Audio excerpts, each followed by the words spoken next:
নবীজির এই 6টি সুন্নাত আপনার জীবন বদলে দেবে। নাম্বার 1, হাসি মুখে কথা বলা। নবীজি সাল্লাল্লাহু আলাইহি ওয়াসাল্লাম হাসি মুখে কথা বলতেন, কারণ মুমিনের হাসিও সাদকা। নাম্বার 2, কম কথা, সত্য কথা। তিনি অপ্রয়োজনীয় কথা এড়িয়ে চলতেন। জিহ্বা সংযত রাখাই ঈমানের সৌন্দর্য।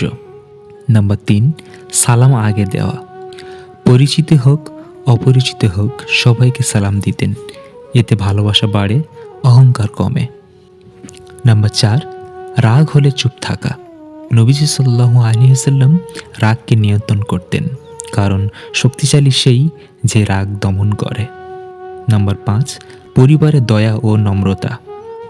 স্ত্রী ও পরিবারের সাথে ছিলেন সবচেয়ে কোমল। ঘরের ভেতরের চরিত্রই আসল চরিত্র। নাম্বার 6, আল্লাহর উপর পূর্ণ ভরসা। চেষ্টা করতেন পুরোটা, ফলাফল ছেড়ে দিতেন আল্লাহর হাতে।